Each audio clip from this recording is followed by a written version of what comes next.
늦은 밤 귀가 중인 한 여성. 그런데 이 여성의 뒤를 따라가는 수상한 발걸음이 포착됐습니다. 잠시 후 남성의 존재를 눈치챈 듯한 그녀. 다급한 발걸음을 재촉해 무언가를 찾는데요. 그녀가 찾는 것은 과연 무엇일까요? 간신히 CCTV를 찾은 그녀. 급히 몸을 피해보는데요. CCTV 덕분에 다행히도 큰일은 면한 것 같네요. 만약에 CCTV가 없다면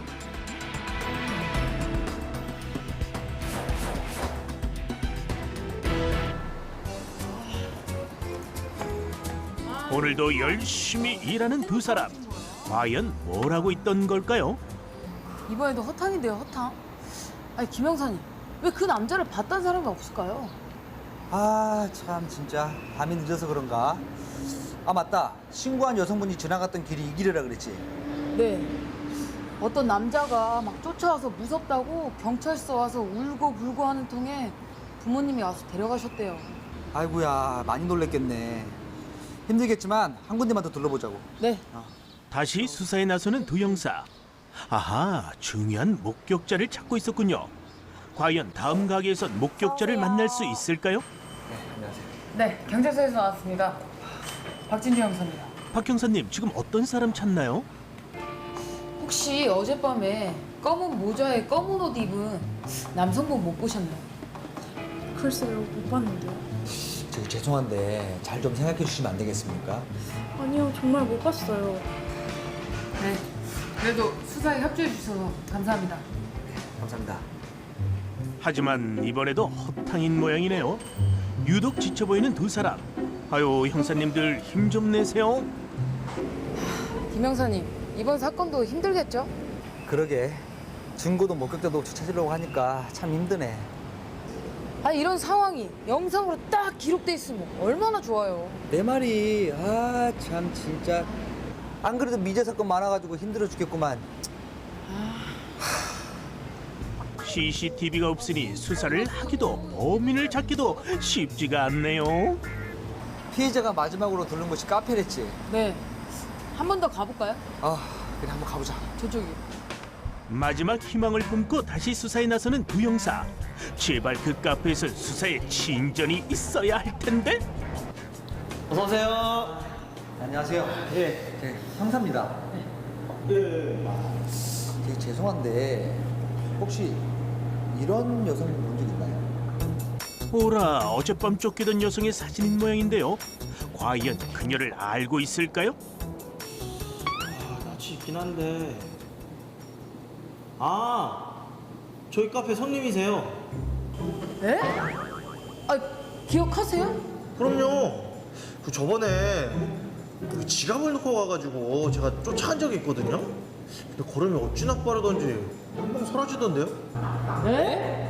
세상에, 그럼 그 수상한 남자의 정체가 바로 아니, 그럼 범인이 아니라 에? 범인이요? 아니 무슨 말씀을 그렇게 하세요. 아, 보여드릴 거 있어요. 갑자기 무언가를 꺼내는데요. 아니, 지갑? 형사에게 지갑을 보여주는 민성 씨. 과연 지갑의 주인은 누굴까요? 유저 맞네. 아, 어젯밤 그 여성이 맞네요. 맞아. 혹시 이 지갑 어디서 나셨죠? 저번에 놓고 갔다니까요. 언제요? 아니, 요즘 세상이 워낙 험하잖아요. 사건 종결해야 되니까 경찰서 한번 나와주세요. 네? 경찰서요? 아니 좋은 일하고 무슨 경찰서로 가요? 사건 종결해야 되니까 한번 나와주세요. 알겠습니다. 지갑은 제가 가져갈게요. 아유, 민성 씨 아무래도 단단히 오해를 받은 것 같네요. 아 무슨 좋은 일하고 경찰서를 가. 어제 있었던 일 보여주는 그런 물건 없나? 상황을 기록해줄 CCTV가 없다면 여러분의 세상은 어떨 것 같나요?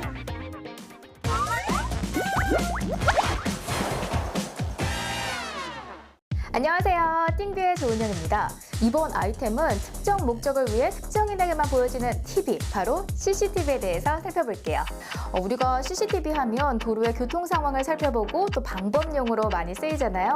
그런데 요즘은 애완동물이나 아이들을 돌보기 위한 목적으로 집 안에서 사용하는 홈 CCTV가 관심이 높아지고 있다고 합니다. 근데 막상 홈 CCTV를 구입을 하자니 이거를 자주 사용할 수 있을까라는 의문이 들기도 하고요. 그리고 비용적인 면에서도 부담이 좀 생기기 마련인데요. 그래서 이번에는 사용하지 않는 휴대전화를 활용한 홈 CCTV를 직접 한번 만들어 볼게요. 일단 준비물은 와이파이를 쓸 수 있는 휴대전화 한 대랑요. 그리고 컴퓨터, 스마트폰 거치대를 마련을 해주세요. 자, 그럼 시작을 해볼까요? 원래 CCTV라는 게 이 카메라랑 그리고 찍힌 영상을 녹화해 줄 수 있는 DVR, 이 녹화 장비로 구성이 되어 있습니다. 이 휴대전화는요, 카메라로 활용을 할 거예요. 먼저 와이파이를 켜주시고요. 그리고 홈 CCTV 기능이 있는 앱을 깔아주세요. 이런 기능들이 있는 앱은 물론이고요. 요즘에는 미러링 화면을 녹화해주는 앱도 있다고 하니까요. 필요에 따라서 활용해 보시면 좋을 것 같아요. 자, 이렇게 앱을 깔아줘 봤거든요. 이 앱을 통해서 촬영 화면을 실시간으로 전달하거나 녹화도 가능합니다. 다음으로는 이 촬영할 곳에 촬영 각도, 화면 각도를 잘 맞춰줘야 되는데요. 스마트폰 거치대를 활용해주면 좋겠죠. 제가 휴대전화를 이 거치대에 설치를 해볼게요. 촬영을 시작해 보겠습니다. 이 스마트폰을 활용한 홈 CCTV의 성능은 어떨까요? 컴퓨터로 확인을 해볼 수가 있거든요. 저는 미리 설치를 해놓긴 했는데 여러분들께서는 이 컴퓨터에다가 CCTV 확인용 짝꿍 앱을 설치하시고 실행해 주시면 됩니다. 저는 실행을 한번 시켜볼게요. 나왔습니다. 짜잔! 어때요? 화면에 저 잘 나오고 있어요? 물론 우리가 실제 사용하는 홈 CCTV에 비해서는 안정성에서 조금 부족한 면이 있기는 하지만요. 그래도 비용적인 면에서 비용이 들지 않고 그리고 휴대전화를 잘 활용하면 양면 촬영이 가능하다는 장점이 있으니까 한 번쯤은 시도해보시는 것도 좋을 것 같아요. 지금까지 집에서 직접 만들어보는 홈 CCTV에 대해서 살펴봤고요. 저는 띵뷰의 조은영이었습니다.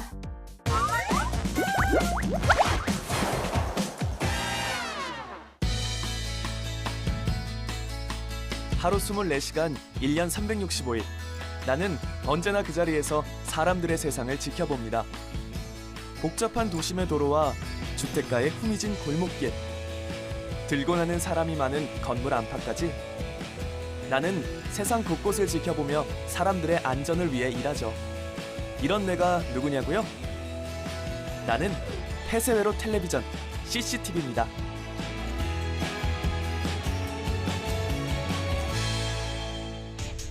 한적한 농촌 마을의 도로 위, 사람을 태운 전동 휠체어 하나가 지나갑니다.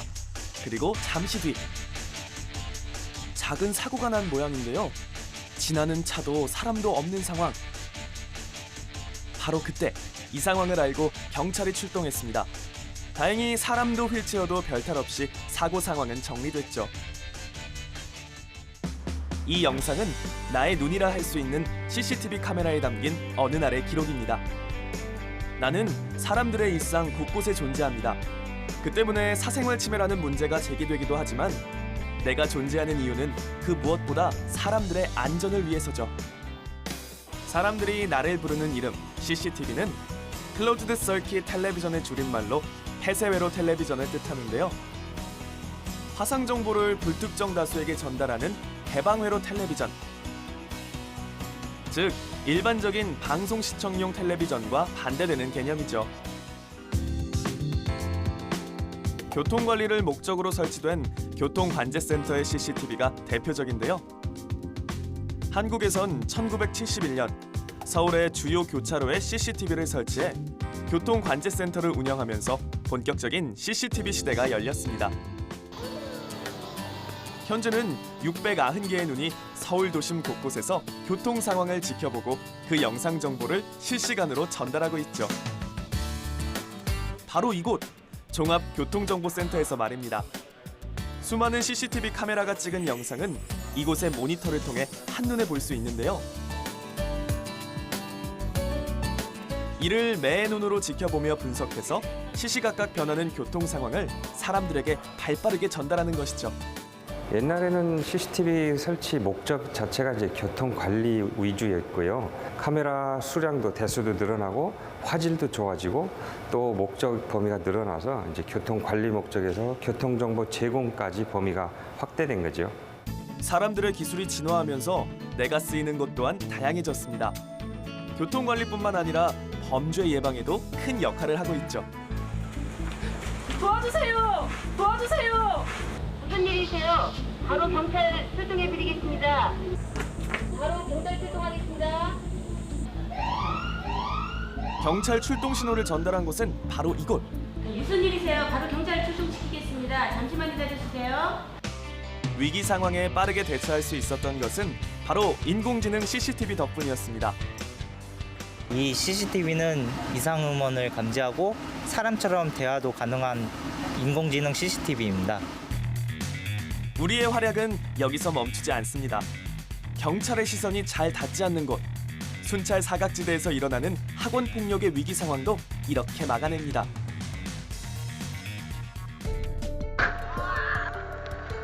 어디에선가 들려온 비명 소리. 소리가 난 곳으로 눈을 돌려 그 현장을 놓치지 않고 담아냅니다. 소리를 듣고 반응하는 CCTV 카메라, 일명 귀달린 CCTV라 불리는 이 녀석은 음성 인식기를 통해 소리를 감지한 후 소리가 나는 쪽으로 고개를 돌려 현장을 찍는데요. 그 영상은 실시간으로 통합 관제센터로 보내집니다. 그리고 잠시 뒤 경보음과 함께 팝업 창이 뜨면서 위험 상황을 알려줍니다. 이처럼 예전보다 좀 더 똑똑해진 CCTV는 다양한 영역에서 안전을 책임지고 있습니다. 방범, 불법 주정차, 쓰레기 불법 투기, 산불, 재난 뿐만 아니라 가금 농가 등 총 912대의 CCTV를 통합 관제하고 있습니다.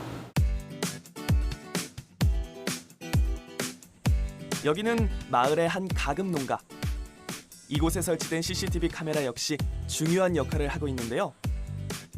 카메라에 찍힌 농가에 출입한 차량의 번호 정보는 가금 농가에서 발생할 수 있는 가축 전염병을 예방하고 대처하는 데 활용되고 있습니다. 사람의 눈이 미치지 못하는 곳에서 수없이 많은 영상 정보를 만들어내는 사물, 나 CCTV.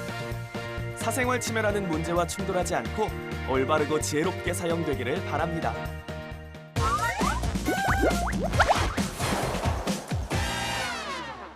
에너지 효율 그리고 자원 고갈에 대한 문제가 끊임없이 제기되어 왔습니다. 이에 우리는 일부 전력에 대한 사용 금지 계획을 수립하게 되었음을 알려드립니다. 조명 금지 시행령을 발령하는 바입니다.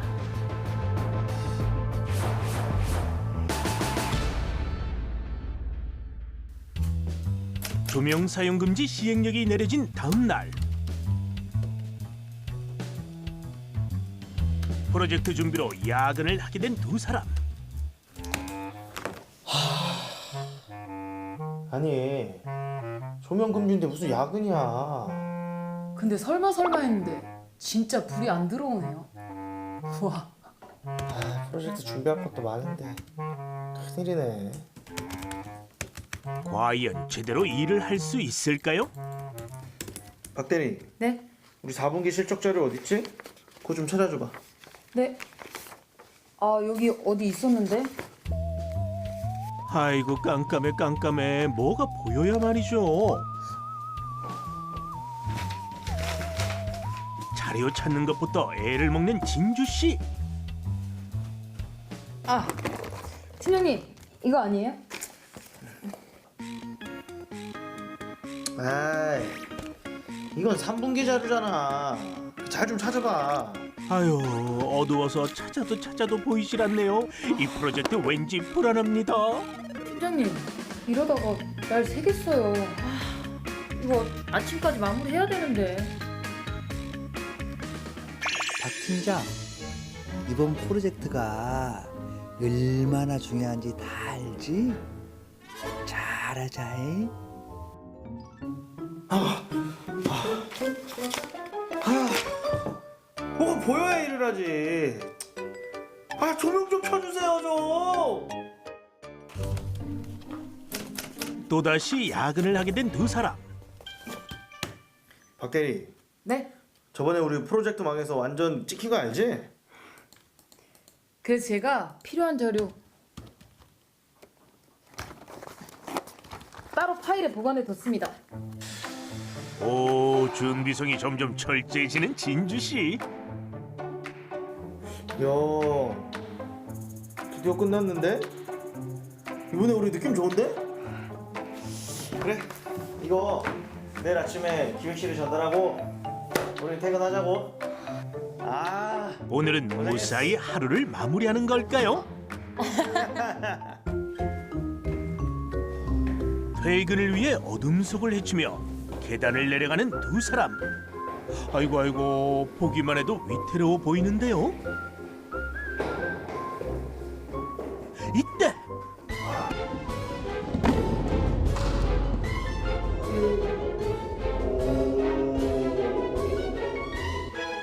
미처 계단 한 칸을 보지 못하고 넘어진 민성 씨. 아이고, 민성 씨 괜찮아요?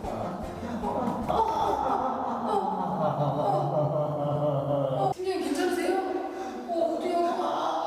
어두울 땐 더 조심해야죠. 내일 꼭 병원 가보세요, 민성 씨. 야근 때마다 마치 훈장처럼 남는 상처들. 어둡다는 건 이렇게나 위험하군요. 아, 야근하다 이게 뭔 꼴이야. 아, 참 진짜 도저히 못 참겠네. 이거 회사 내 때려치던데 해야지 이거. 큰 프로젝트도 끝났고 오늘은 어두워지기 전에 먼저 들어가세요. 그래, 그 뒤니 좀 부탁할게, 박 대리. 네. 불만 켤 수 있다면 다칠 일도 없었을 텐데. 아유, 정말 고달프다 고달퍼. 잘 가나 싶더니 또 마주오던 행인과 부딪히고만 민성 씨. 아, 아줌마, 아 가뜩이나 깜깜해 죽겠는데 소리 좀 내고 다녀요. 아, 뭐래. 어두워서 맨날 다치는 판에. 아, 잘 좀 보고 다녀요. 거리를 밝혀줄 가로등까지 꺼졌으니 시야가 좁을 수밖에요. 아, 밤이 무섭다, 무서워. 조명아, 돌아와주면 안 되겠니? 위험천만한 조명 없는 세상. 당신의 하루는 어떨 것 같나요?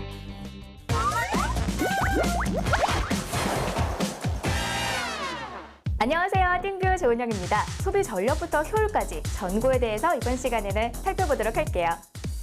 자, 백열전구, 이 조명계의 조상이라고 할 수가 있죠. 근데 요즘에는 많이 사용들 하지 않고 있어요. 왜냐하면 전기를 잡아먹는 1등 공신이다라는 평가를 듣기 때문인데요. 소비 전력이 높은 만큼 밝은 빛을 내기는 하지만 전력으로만 따지면 효율성이 좀 낮기 때문에 약간은 아쉬움이 남는 전구입니다. 그리고 3파장 램프예요. 청색, 적색, 녹색 이렇게 세 가지 파장이 혼합된 빛을 내기 때문에 3파장 램프다라고 얘기를 한다고 하는데요. 얘는 소비 전력이 평균 15W로 백열전구 전구랑 좀 차이가 많이 나죠. 그래서 백열전구보다는 수명이 길고요. 그리고 전력이 낮지만 밝은 빛을 내기 때문에 효율이 좋다라는 평가를 듣고 있습니다. 하지만 고주파를 변환시켜서 점등하는 방식이라서 전자파가 많이 발생해요. 그래서 머리맡에 두고 사용하기에는 약간은 무리가 있는 전구라고 볼 수가 있어요.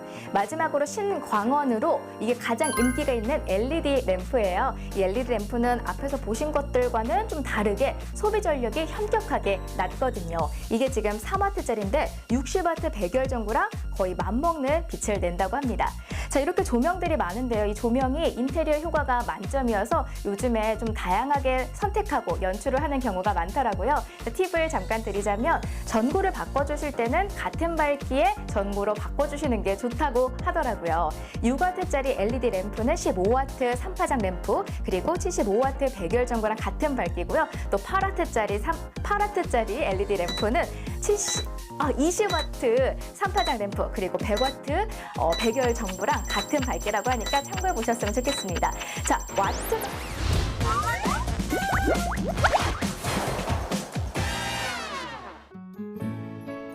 태양빛이 잠시 사라진 밤, 그 어둠 속에서 내가 드러납니다. 내가 도시의 밤을 가득 메우면 도시는 한낮과는 또 다른 얼굴로 변신하죠. 사람들의 밤을 반짝이게 만드는 나. 내가 누구냐고요? 세상 모든 어둠을 환하게 밝히는 사물. 나는 조명입니다.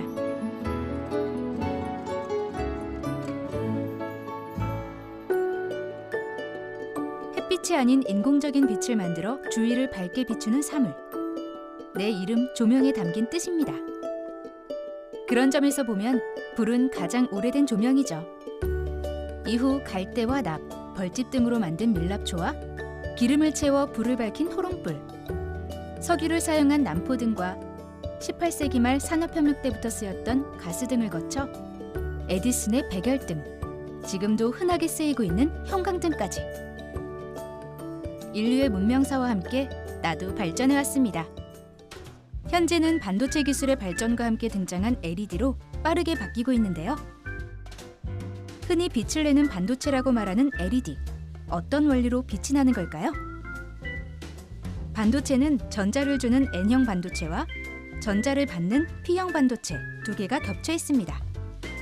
N형에는 전자가 많이 있고 P형에는 전자를 받아들이는 전공이 많이 있죠. 이 반도체에 전류가 흐르면 전자와 전공이 결합하는데 이때 생긴 에너지가 빛을 발하는 겁니다. 시대에 따라 기술 변화를 겪으며 다른 재료, 다른 방법으로 어둠을 밝혀온 나, 조명. 지금은 어둠을 밝히는 기능을 넘어 중요한 인테리어 소품으로 자리 잡았는데요. 최근에는 어떤 조명들이 인기몰이를 하고 있을까요? 과거에는 백열등을 사용한 조명들이 사랑받았는데 최근에는 에디슨 전구 모양의 LED 조명들이 사랑받고 있습니다. 이제는 어둠을 밝히는 단순한 기능보다 공간의 분위기 연출에 더 큰 역할을 하고 있는 것이죠. 이처럼 나에 대한 사람들의 기대가 커지면서 나는 과학과 생활의 영역을 넘어 예술의 영역에서도 빛을 발하게 됐습니다. 200여 개의 조명 상가가 밀집한 거리. 한 청년 예술가의 작업실에 들어서자 도자기와 조명을 결합해 만든 작품들이 눈길을 끕니다. 재치와 익살이 넘치는 외형에 더해진 은은한 빛이 묘한 조화를 이루는 작품입니다. 달에서 태어난 장난꾸러기라는 컨셉으로 캐릭터 작품을 시작을 했고요.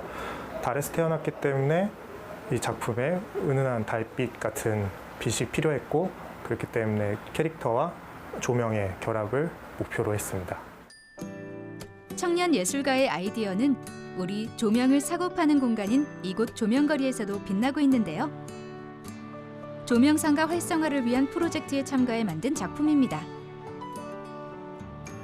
길러리아 프로젝트를 진행하면서 저희는 낮에는 많은 공간 속에서 함께하는 캐릭터, 그리고 밤에는 사람들이 썰물처럼 빠져간 빈 거리를 돋보이게 지켜줄 수 있는 그런 공간으로 만들기 위한 작품을 준비했습니다.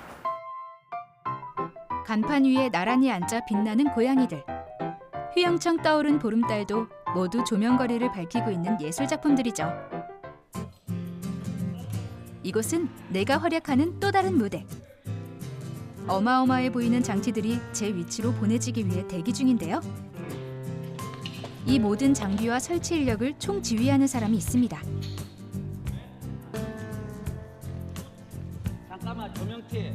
바로 이분, 진용남 무대 조명 감독입니다. 공연 예술의 시각적 효과와 어떤 이미지 구현을 하는 게 조명의 역할이 아닌가 저는 그렇게 생각을 하고 있고요. 무대에서 우리가 어떤 역할을 하는지 잘 들으셨나요? 그렇다면 지금부터는 직접 눈으로 보여드립니다. 어둠 속 무대 위 주인공에게 떨어진 빛은 그만을 빛나게 해주죠.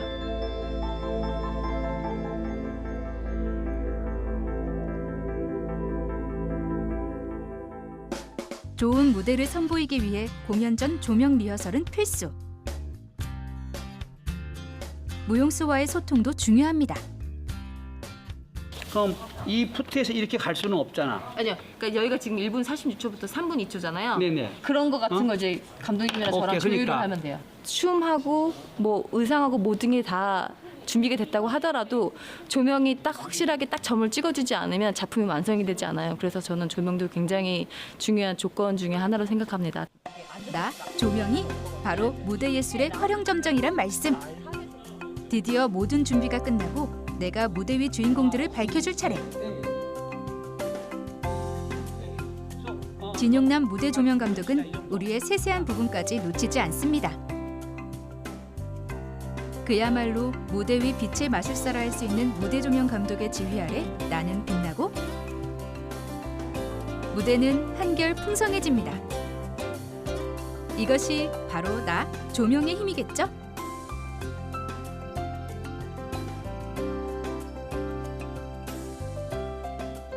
모든 공연 예술의 어떤 생명력을 불어넣는 에너지 그런 게 조명이 아닌가 그렇게 생각을 하고 있습니다. 어둠을 밝히고 도시의 빛나는 밤 풍경을 만들며 예술의 영역으로 나아가 또 다른 예술을 창조하는 삶을 조명. 나는 앞으로도 사람들의 일상 속에서 반짝반짝 빛날 것입니다. 안 맞아야 되는 거 아니야?